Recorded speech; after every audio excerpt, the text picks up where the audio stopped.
It's the symbol of power in the Commonwealth. What happens in the Massachusetts House has a profound effect on you in your house.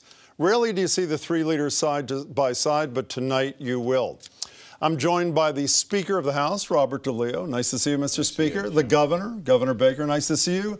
And Senate President Stan Rosenberg. Thank you all for being here tonight. You know, before we get started, we've all been snow obsessed. It's 40 degrees. And before Snowmageddon is too much in the rearview mirror, you told Marjorie and me on the radio the other day that you and your wife were on your roof shoveling. Did I get that story right? Yeah.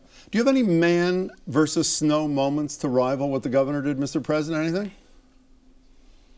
No, but I have style versus snow. Meaning what? Meaning we brought from Western Mass the wearing of boots with suits. Really? Is that? And it's now a big thing in the State House. I wouldn't brag about that. Everywhere How about you, Mr. you go. How about you, Mr. Speaker? You have anything? Vicky does most of the shoveling. You're an honest man. One honest man.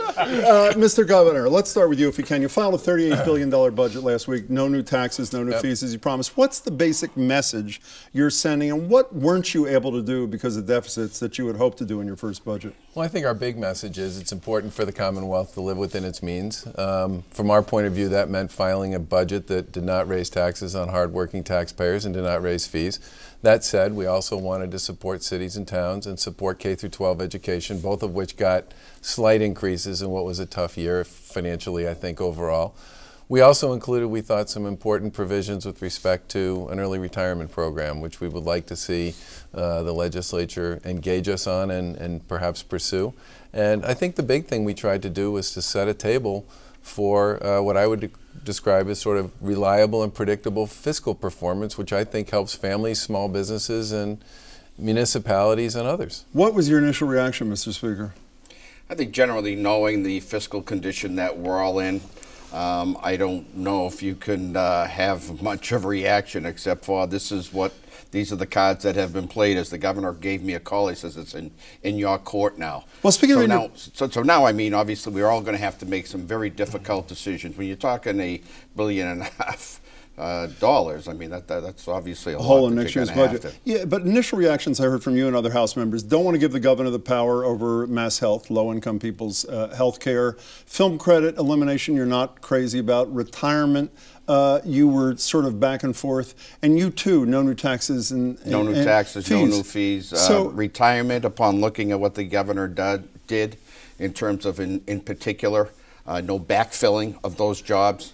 I think, you know, he did it the right way, and I think we'll see some savings. But if you don't buy into some of these other savings, you're going to have to cut hundreds of millions of dollars more than he did to get to the bottom line, yes? Well, right, whatever savings he doesn't see, but I think that relative to mass health, I think for the most part we're in agreement with that. What I was saying was that when we did the supplemental budget, we wanted to make sure that we as a House kept our powers to make decisions as to who or who should not get mass health. Okay, so you just heard your colleagues here. No new taxes or fees through his term. No new taxes or fees in next year's budget.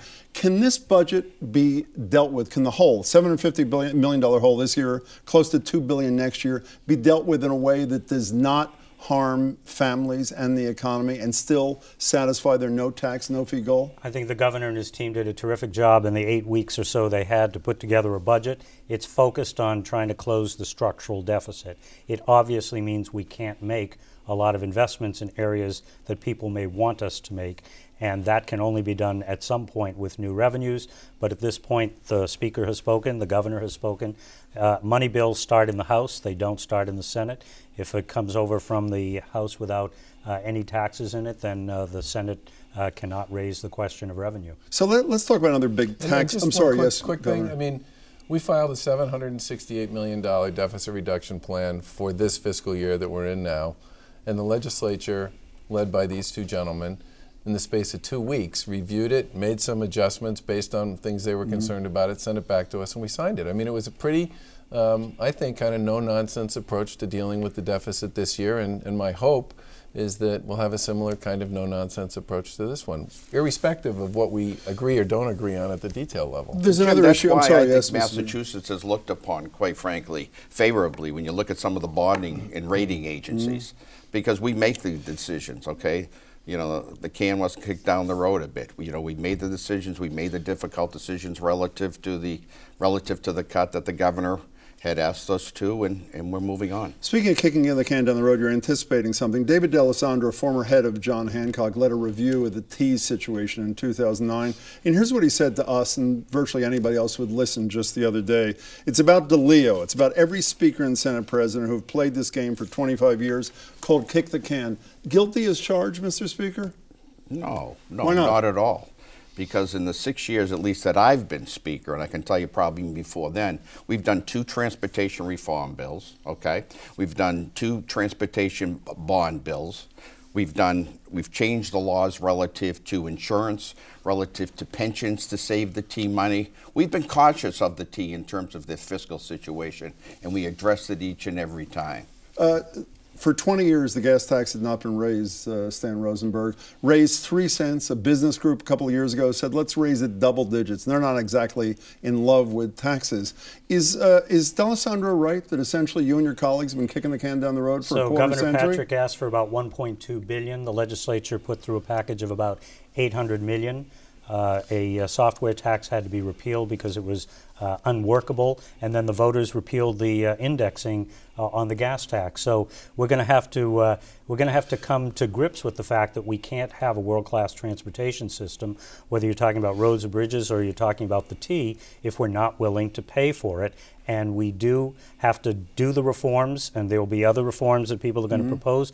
When that's done, it's not going to fill the gap, and anybody who's studying this knows that we can't do it just by reform. Governor Baker, how many days till your 30-day commission comes back? 2 weeks or something? It'll be, we're hoping to be reviewing a draft by the end of the month, and shortly after that we'll have a report out for the public and the legislature. Do you know anything you can share with us? Any previews of their first couple of weeks of work or no? I think what I would say is that they're meeting literally like 3 times a week, and they've had outside experts in as well as others who have sort of deep experience with Massachusetts and the transportation system here. And I'm very encouraged by the conversations that have been taking place, and I think it's going to be a great report. My view on this one is you can't, it would be a mistake for us to pursue any kind of proposal with respect to transportation generally, and the T in particular, without having some sort of a framework for that conversation, and that's what we're hoping to get out of these. What if you're 6 members now, right? 6 or 7, whatever yeah. it is, 6 or 7. What if they come back and say you need to raise taxes and fees like D'Alessandro says? What do you do then? I think I'm going to wait and see the report. And what if they do say that, though? I'm going to wait and see the report. I had a feeling that was the case. Can we move to the Olympics for a couple of seconds? Let me start with you for a second. I think you said, I read you said today, there are many unanswered questions. One question I think, from having spoken to you, is already answered. You agree with the organizers of this that other than that transportation money, which may already be in the pipeline, no additional tax dollars. Is that correct? Is that where you are?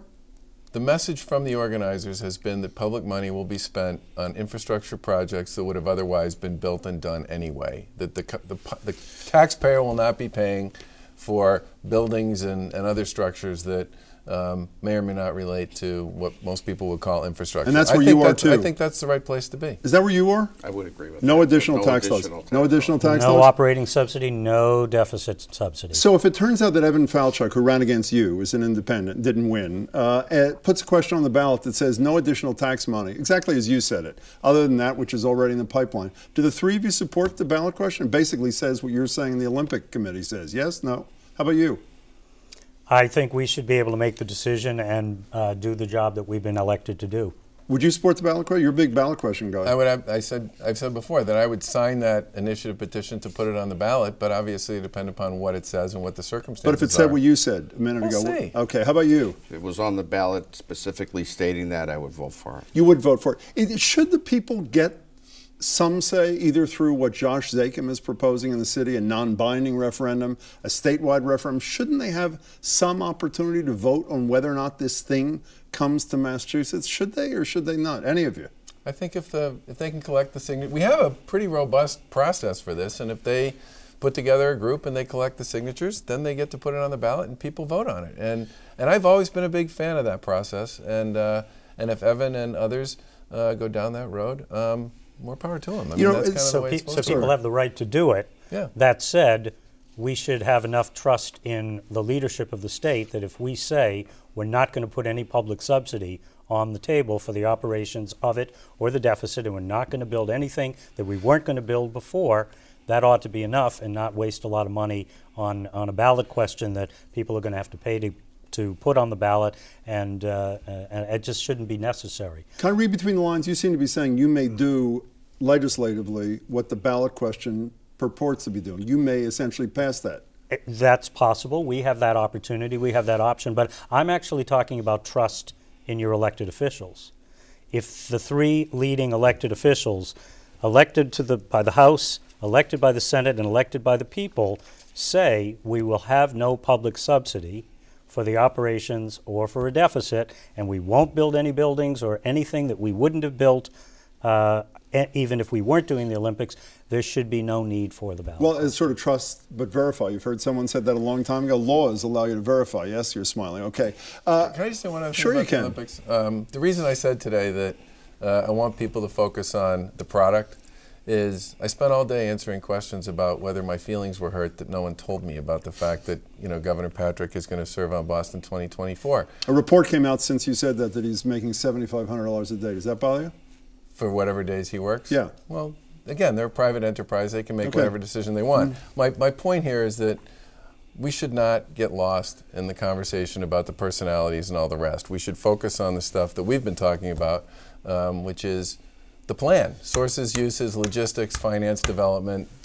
The stuff that actually in the end is going to determine A, whether or not the thing is viable and feasible, and B, how it's going to be paid for. You know, I'm sitting here watching how well you three get along. Two of you, do either of you vote for him? No, I'm serious. You're laughing. What's the answer to the question? I called and congratulated him upon his election and said I look forward to working with you, Governor. And the answer to my question was what again? My answer to my question is we look forward to working with him, and we are. Is it not good that there's a balanced thing on Beacon Hill, even if you're not crazy about some of the things he does or may have support? I don't know who you voted for. Is it not good that there's a Republican to balance two Democrats? We should be able to work with whomever is elected by the people.